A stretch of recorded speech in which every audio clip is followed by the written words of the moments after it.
Chez ces patients, ils ont besoin d'une certaine dose, admettons, de traitement pour bien fonctionner au niveau moteur. Mais peut-être que cette dose-là va être trop forte pour ce circuit limbique. Et à ce moment-là, d'un comportement qui serait pas du tout recherche de plaisir, on va stimuler ce circuit-là pour arriver à quelque chose de la recherche de plaisir. Et la recherche de plaisir, ça peut passer par des plaisirs très basiques, comme la sexualité, l'appétit, sur des choses plus élaborées, des jeux d'argent, des dépenses. En fait, ça peut toucher n'importe quel comportement de plaisir, et notamment la sexualité. AVS avec Philippe Robichon.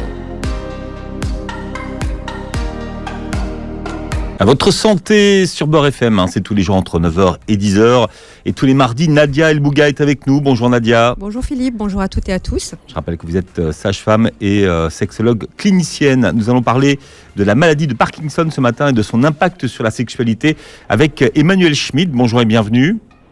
Bonjour, merci. Voilà, vous êtes psychologue et neuropsychologue au CHU de Grenoble. Vous êtes spécialisé dans la maladie de Parkinson. Alors, on a beaucoup parlé de l'anosmie, la perte de l'odorat comme un des symptômes possibles de la Covid-19.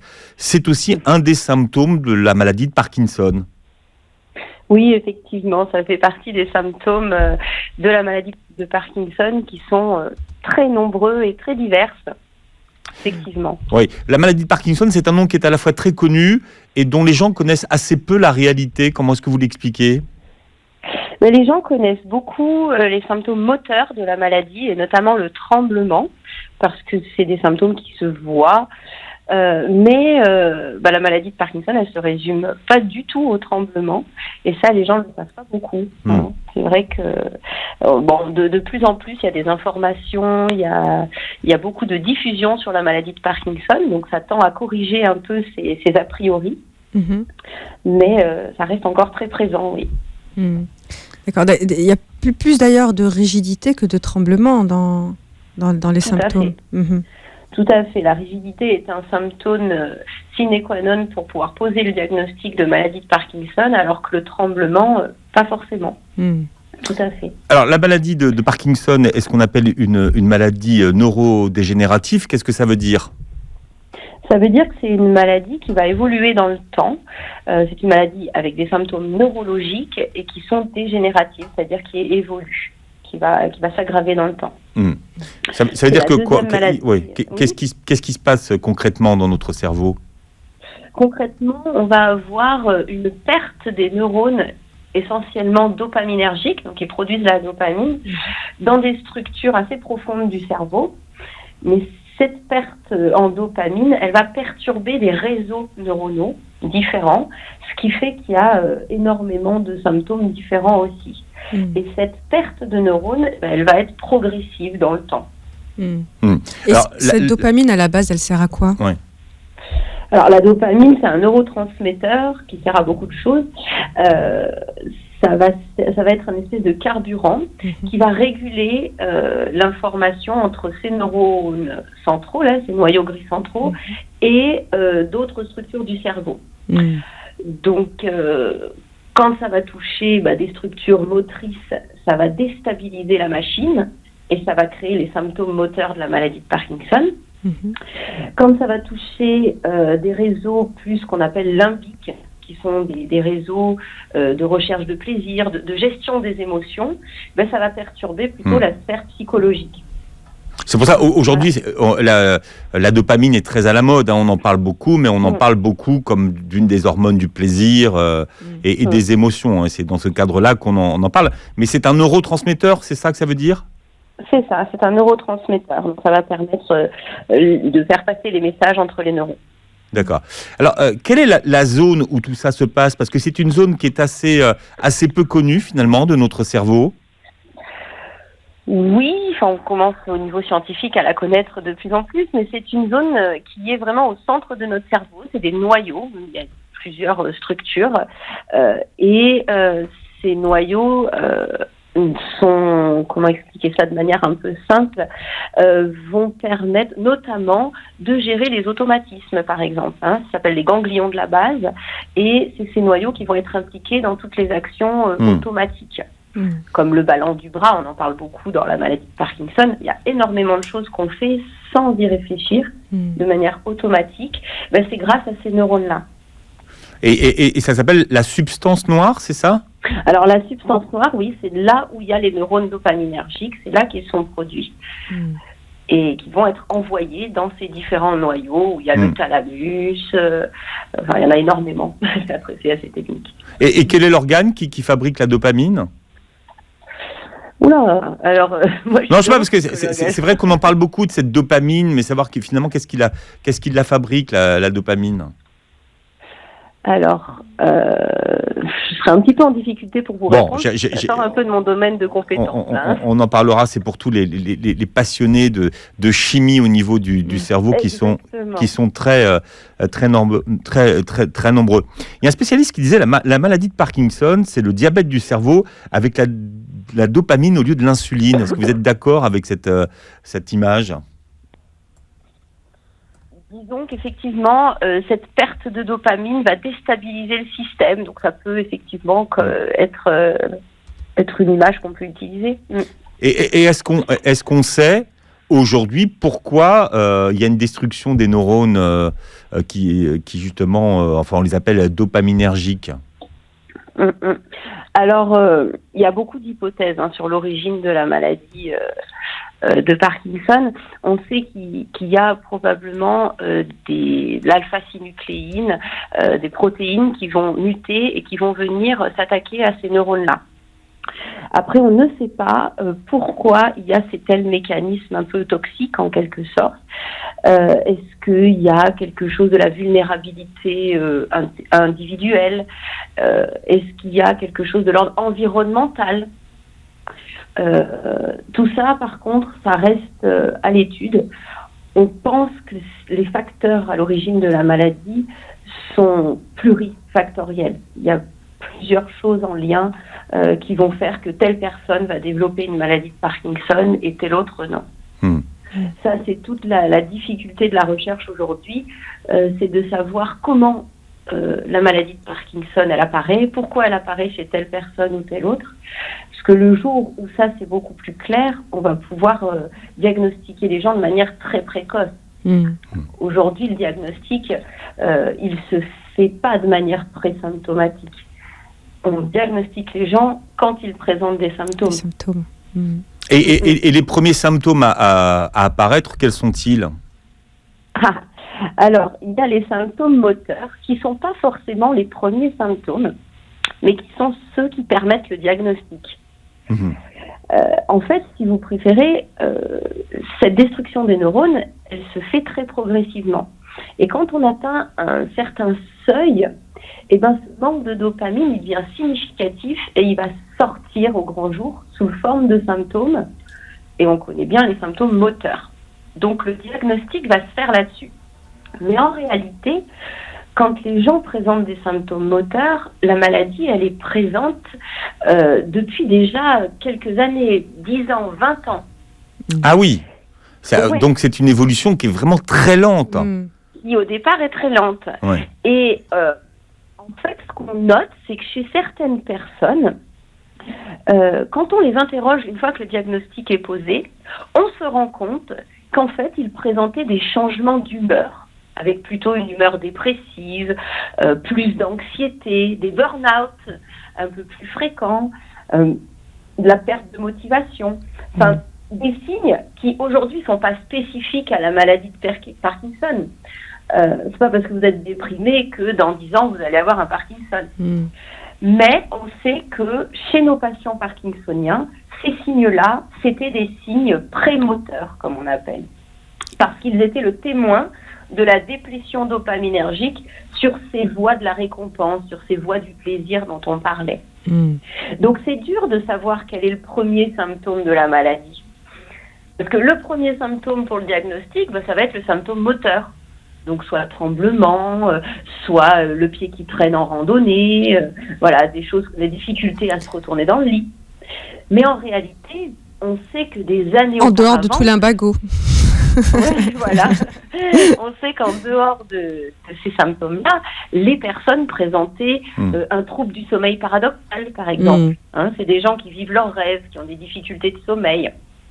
Ou présentaient, vous parliez d'anosmie. On sait qu'il y a des neurones dopaminergiques au niveau de la sphère olfactive et c'est ces neurones-là qui se détruisent en premier. Donc ça va être le premier symptôme. Donc en fait, comme ça, on peut remonter assez loin. Et la tranche d'âge où ça apparaît, enfin où ces symptômes significatifs apparaissent en moyenne. Épidémiologiquement, ce qu'on retrouve dans les livres ou dans les revues, c'est entre 58 et 62 ans.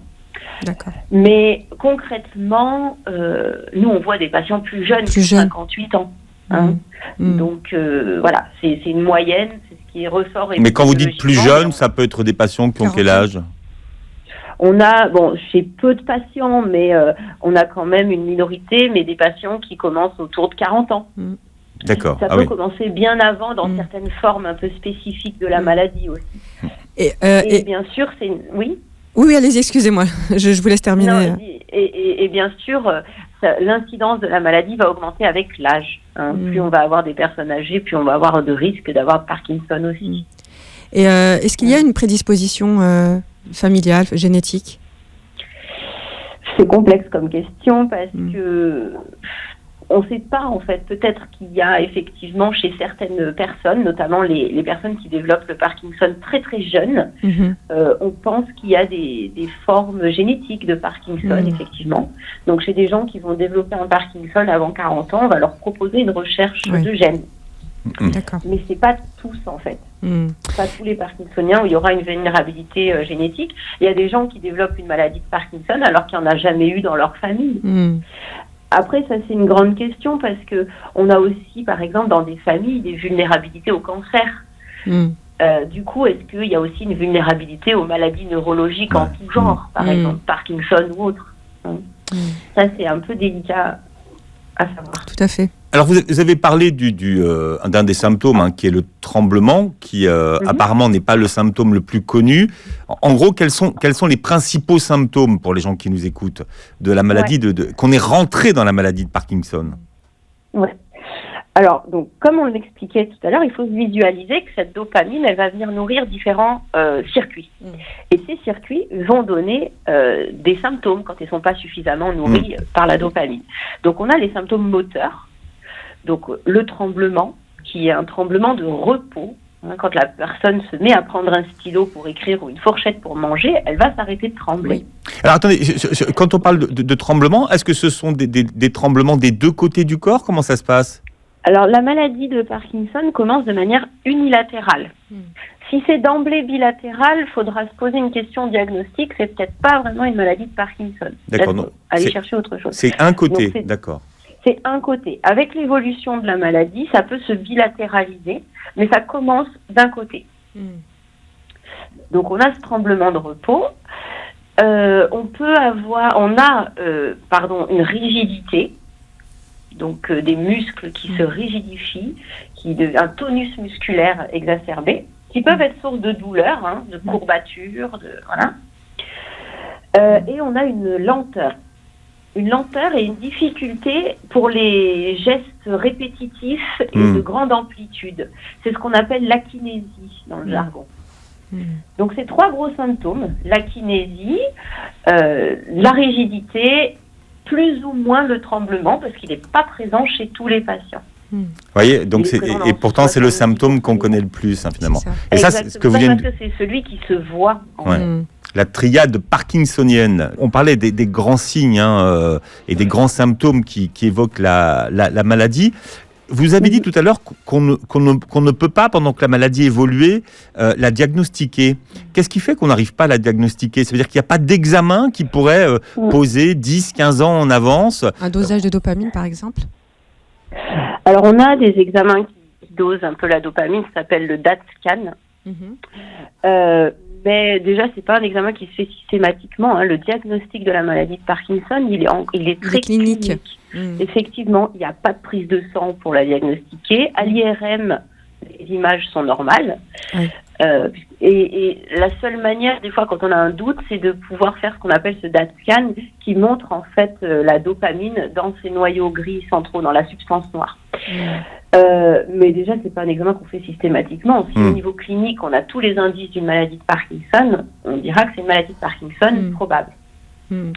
La seule manière d'être sûr que c'est une maladie de Parkinson, c'est post-mortem, quand on fait des études des cerveaux. Et pourquoi on ne peut pas la diagnostiquer précoce?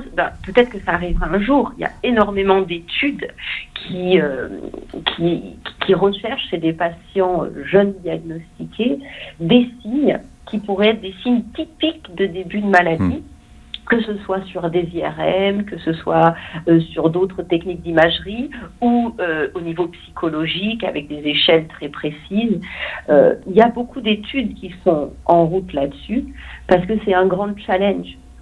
Parallèlement, il y a des études qui vont chercher à trouver quelque chose qui permettrait de ralentir l'évolution de la maladie. Du coup, plus on diagnostiquerait tôt cette maladie, plus on pourrait la ralentir. Mais tout ça, c'est à l'étude. Mais c'est des grands projets qui sont d'actualité, en fait. L'objectif, c'est de pouvoir, effectivement, la diagnostiquer le plus tôt pour pouvoir la ralentir le plus vite possible et qu'elle n'impacte pas la qualité de vie. Mais c'est bien sûr dans l'idéal. Oui, parce que tout à l'heure, on parlait de la perte de l'odorat, notamment, qu'un symptôme qu'on retrouve également dans la maladie d'Alzheimer, mais qui est un symptôme qui arrive quand même très, très longtemps avant que les signes physiques de la maladie arrivent. Tout à fait. Mais qui n'est pas forcément, vous voyez, vous venez de le dire, on le retrouve dans d'autres maladies. Dans d'autres magazines.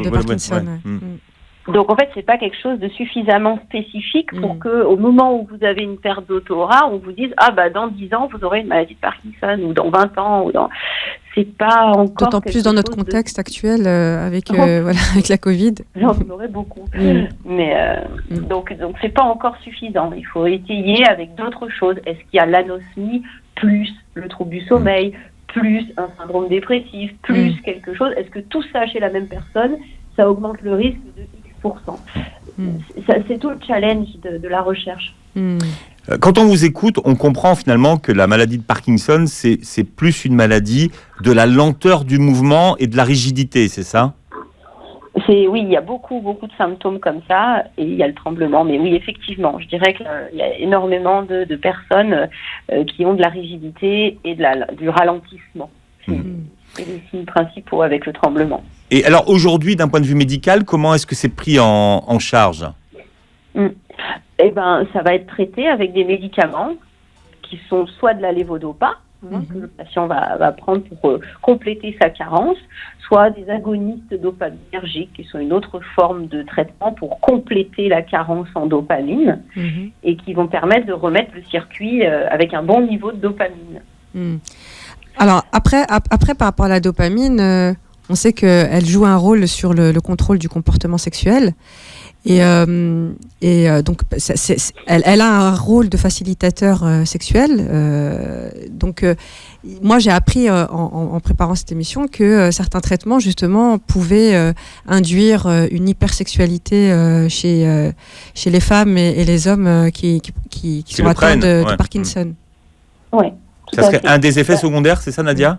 Des traitements? Visiblement, en tout cas, c'est ce que j'ai découvert. Est-ce que, je ne sais pas si vous confirmez, Madame Schmitt? Oui, tout à fait. Et pas que de l'hypersexualité, mais c'est ce qu'on appelle des troubles du contrôle des impulsions. Exactement. Donc, en fait, si vous préférez, donc vous avez une déplétion dopaminergique qui est différente sur les différents circuits. En gros, si vous avez des symptômes moteurs, vous avez un gros manque de dopamine sur ces voies motrices.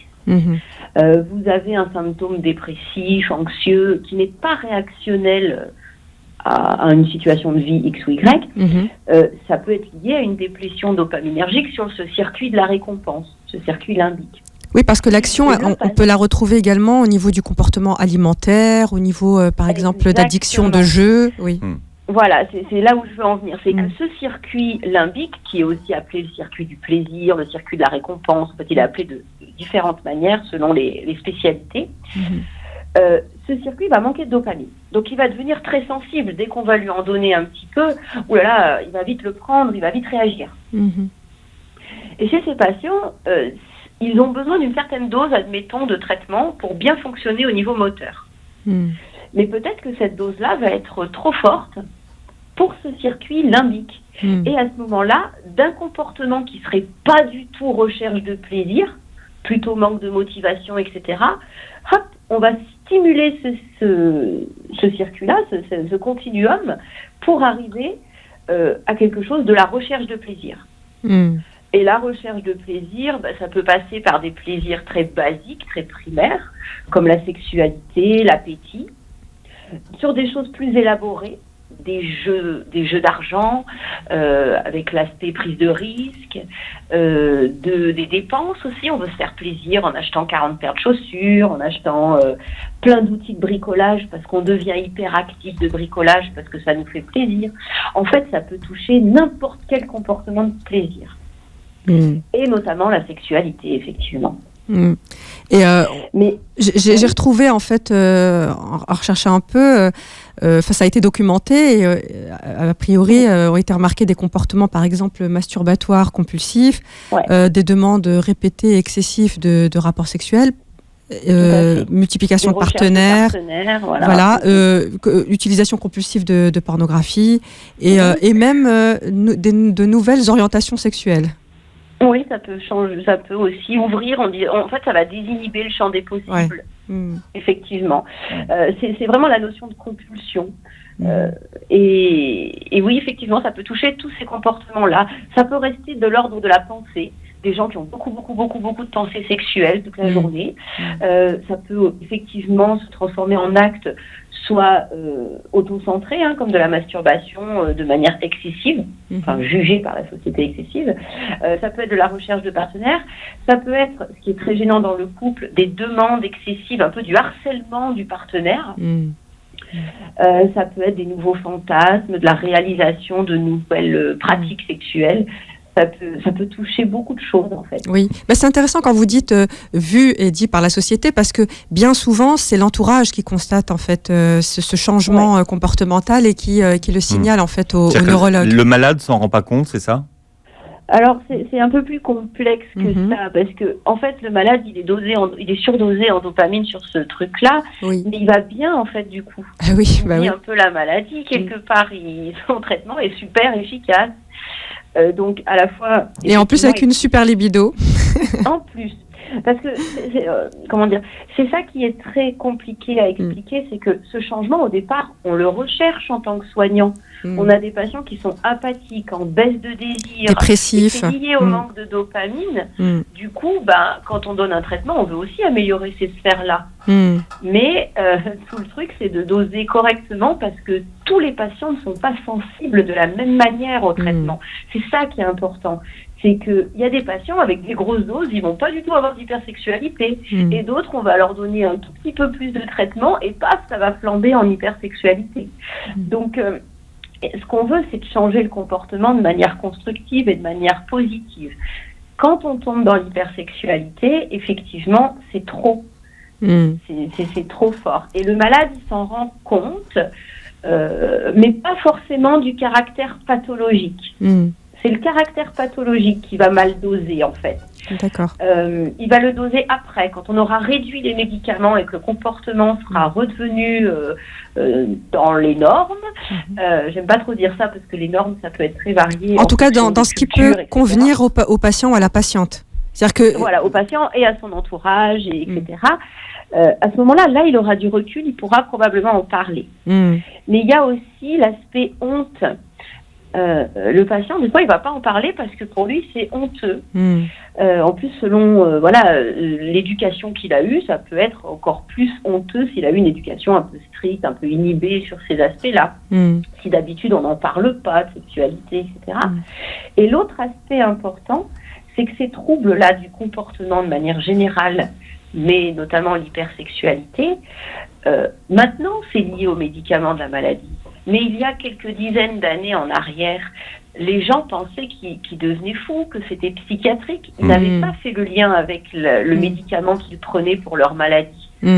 Du coup, soit ils allaient voir un psychiatre plutôt que le neurologue, soit au contraire, ils disaient rien parce qu'ils avaient trop peur des conséquences.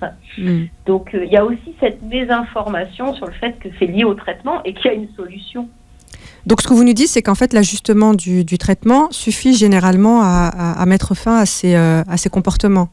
Oui, il faut adapter le traitement. Alors, mettre fin, diminuer. Il y a des patients chez qui c'est plus complexe que d'autres, parce qu'il ne faut pas oublier que ce traitement, ils en ont besoin au niveau moteur.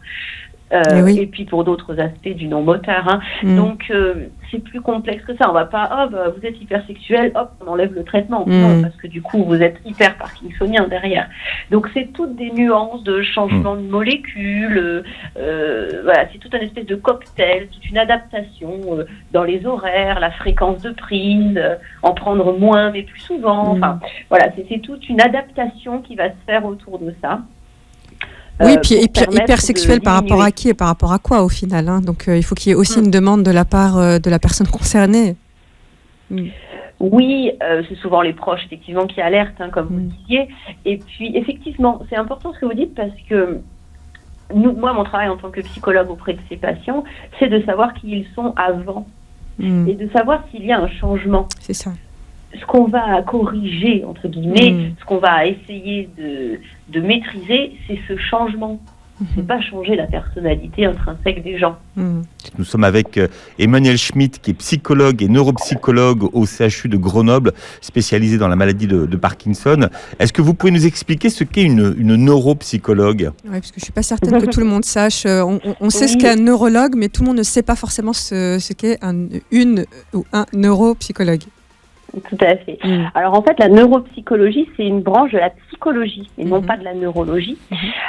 Donc ce sont des psychologues qui s'intéressent au fonctionnement du cerveau et qui vont essayer de faire le lien entre certains symptômes ou certains profils, que ce soit du comportement, comme de la dépression, de l'anxiété, de l'hypomanie, ou des aspects cognitifs, des troubles de la mémoire, des troubles de la concentration, avec certaines altérations du cerveau. D'accord. Donc on a un travail à la fois où on rejoint la psychologie parce qu'il faut évaluer la dépression, l'anxiété, la prendre en charge, mais aussi un petit peu à mi-chemin avec la neurologie parce qu'on va mettre en avant on va faire des tests, en fait, des tests de mémoire, de concentration, voilà. C'est un petit peu à mi-chemin entre les deux. D'accord. Donc dans toutes les équipes neurologiques, on peut trouver un neuropsychologue. Dans l'idéal, oui. Après, oui, on en a beaucoup en neurologie. On est très présente en neurologie. D'accord. Il y a aussi des neuropsychologues en pédiatrie pour tout ce qui est troubles du développement, etc. En gériatrie aussi. Voilà. Alors, auparavant, on parlait tout à l'heure des troubles de la sexualité associés à un traitement, mais auparavant, les patients, vous les adressiez à quel spécialiste ? C'est-à-dire par rapport aux troubles sexuels ? Ouais. C'était quel spécialiste qui le prenait en charge ? Chez le psychiatre, a priori. Avant de savoir, déjà, parfois, c'était pas pris en charge. Parfois, des psychiatres.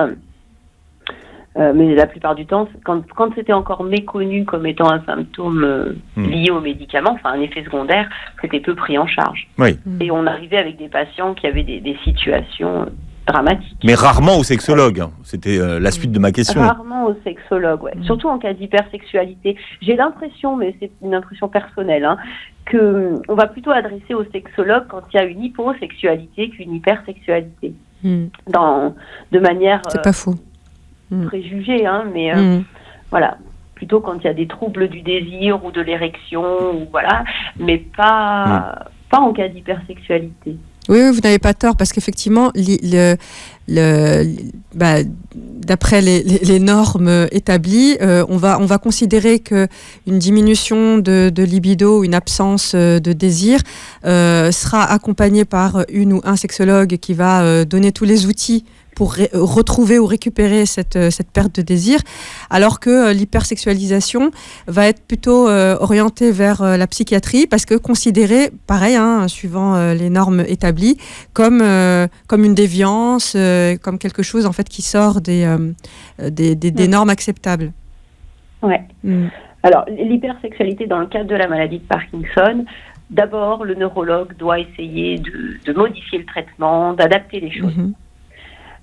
Ensuite, le fait de dire aux patients de manière, par exemple, via l'éducation thérapeutique, via des journées comme celle-ci, que les médicaments, que c'est un effet secondaire des médicaments, ça déculpabilise un petit peu. Donc ça ouvre la parole. Les gens en parlent plus facilement quand on leur dit c'est pas vous, c'est le médicament. Et troisièmement, ça laisse des traces. Voilà, quelqu'un qui a eu des demandes incessantes envers son conjoint, qui a eu des comportements sexuels extra-conjugaux ou des choses comme ça laisse quand même des traces, même si on dit que c'est la maladie ou que c'est les traitements. Donc c'est quand même intéressant après pour des couples qui ont été vraiment très ébranlés par ça, de s'inscrire dans des thérapies de couple ou d'aller voir un psychologue ou d'aller gérer ce truc-là. Alors après, effectivement, c'est comme tout, finalement, comme tout autre couple, hein, tout dépend de comment déjà le couple fonctionnait bien avant la maladie. Donc ça peut, ces symptômes et cette hypersexualisation peut faire remonter d'autres éléments qui préexistaient à la maladie. Mais par ailleurs, les symptômes, alors vous avez parlé effectivement des symptômes moteurs, comme la raideur, les tremblements, le ralentissement. Indéniablement, tout ceci va entraîner en fait du coup moins de dextérité dans les échanges corporels, notamment les caresses, les actes sexuels, enfin les positions par exemple. Est-ce que vous avez des patients ou des patientes qui vous disent justement que tout ceci a impacté leurs habitudes érotiques au sein du couple? Oui, tout à fait. Il y a beaucoup de choses, en fait. Il n'y a même pas que les symptômes moteurs. Je pense qu'on va y venir petit à petit. Mais effectivement, dans un premier temps, les symptômes moteurs vont être gênants pour les positions sexuelles, pour la dextérité dans les caresses. Et ça va modifier l'activité sexuelle des patients. Donc, c'est important que, en fait, c'est toujours pas comme dans un couple où la maladie de Parkinson n'est pas là. Hein. Ça va être le dialogue qui va permettre d'adapter sa sexualité aux difficultés, qui en plus, dans le cadre de la maladie de Parkinson, sont des difficultés qui sont fluctuantes. À un moment donné, vous allez avoir un traitement qui est assez efficace pour masquer vos symptômes. Vous aurez une mobilité de très bonne qualité. Puis à un autre moment, parce que vous êtes fatigué ou parce qu'il y a autre chose, ce traitement est moins efficace et de nouveau les symptômes seront au premier plan. Donc c'est pas fixe. Donc il faut pouvoir s'adapter. Le fait d'être plus lent, d'avoir des mouvements répétitifs qui sont moins efficaces dans la maladie de Parkinson font que le patient atteint de maladie va être moins actif dans l'acte sexuel. Du coup, le conjoint va devoir être plus actif que d'ordinaire. Ou il y a des changements aussi là-dedans. Donc, qui fait quoi et comment on le fait. Donc, c'est beaucoup de changements. Mais est-ce qu'il y a aussi des troubles sexuels qui sont liés à la maladie de Parkinson ?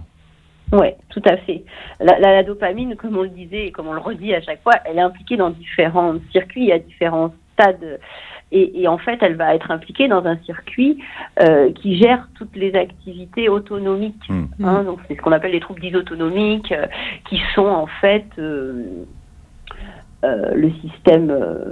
système-là, il va gérer toutes les actions autonomes du corps, donc le rythme cardiaque, la transpiration, la dilatation des vaisseaux, etc. Donc, on imagine bien que ça va entraîner des troubles dans la sphère sexuelle.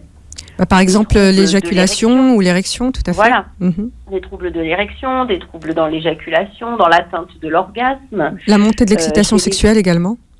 Voilà, chez les femmes, il peut y avoir aussi des douleurs par des contractions du vagin ou par un manque de lubrification.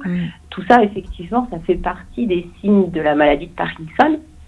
Mais quand on le rappelle, vu l'âge d'apparition aussi de la maladie, c'est des choses qui peuvent aussi être liées à des modifications hormonales liées à l'âge. Et ça se prend en charge de la même manière.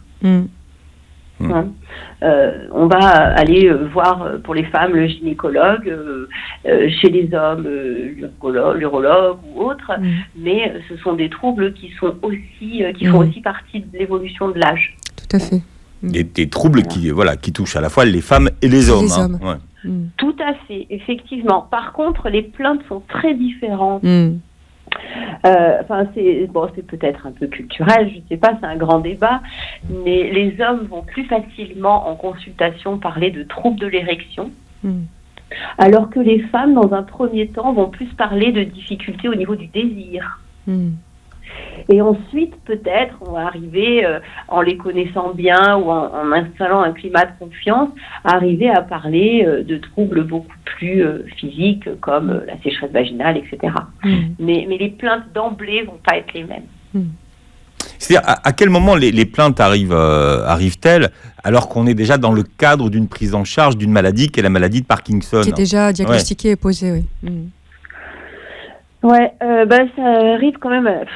ça dépend aussi de quel lien vous avez avec le patient. Il y avait un vrai tabou quand même autour du sujet. Et on disait avec Nadia, c'est un sujet qui est très neuf aujourd'hui, que vous avez abordé samedi dernier, mais c'est un sujet émergent. Ah oui, et puis c'est extrêmement important sur la qualité de vie. Et puis je crois aussi que ça va avec une espèce de mouvance de société où on parle plus facilement de la sexualité des gens âgés aussi. Parce que aussi les gens âgés, c'est plus des gens aussi âgés qu'avant. Donc je pense qu'il y a aussi une libération de la parole là-dessus de manière générale. Que la santé sexuelle, elle est valable à tous les âges en fait. Mais ça reste quand même difficile à aborder dans une un premier rendez-vous, quoi, une première consultation. Ah oui, oui. Où ça va être la plainte principale, donc pourquoi pas. Mais c'est quand même assez rare. Alors oui, effectivement, c'est comme pour le suivi des situations médicales de personnes qui ont un cancer. C'est-à-dire que dans un premier temps, vous allez d'abord focaliser sur votre santé globale et ensuite, effectivement, avec l'amélioration de votre état suite au traitement, vont peut-être apparaître et se poser d'autres questions concernant le bien-être. Et là, la santé sexuelle apparaîtra. Donc, il me semble logique que ce ne soit pas quelque chose qui soit discuté tout de suite dès les premières consultations. Oui, et puis en plus, il faut savoir quand même que dès les premières consultations, il y a aussi le processus d'annonce diagnostique, le processus d'acceptation du diagnostic qui peut prendre plus ou moins du temps en fonction des gens, qui va être source aussi de difficultés psychologiques. Et au final, la sexualité n'est pas une priorité au premier plan. À ce stade-là. Tout à fait. Et puis après, il y a aussi... je pense, l'aisance qu'on a, nous, en tant que soignants, à aborder cette question-là avec les gens. Je veux dire, on a aussi nos propres tabous, parfois. Moi, vous savez, je me souviens, quand j'ai commencé, j'étais toute jeune, et on évaluait déjà l'hypersexualité de nos patients, mais la première fois que j'étais en face d'un homme qui pouvait être mon père, et qu'il a fallu que je lui demande quelle était son activité sexuelle, etc., c'était difficile pour moi, vous voyez. Donc j'imagine aussi que parfois, on ne pose pas forcément la question parce que la réponse va être difficile à traiter, quoi. Ouais, il y a aussi de ça, parfois. Bon, merci en tout cas Emmanuelle Schmitt de nous avoir consacré de votre temps ce matin. C'est très intéressant. Oui. Depuis Grenoble, où vous êtes psychologue et neuropsychologue. Maintenant, on sait ce que c'est que neuropsychologue. Je rappelle à tous ceux qui nous écoutent que vous avez toutes les informations concernant cette maladie de Parkinson. Je pense aux proches, aussi aux familles, parce que c'est une maladie qui impacte l'ensemble de la sphère familiale. Sur franceparkinson.fr, vous réécoutez l'émission en podcast sur beurrefm.net et puis vous regardez la captation de la vidéo sur la chaîne YouTube. Merci Emmanuel et Nadia, on vous dit à mardi prochain.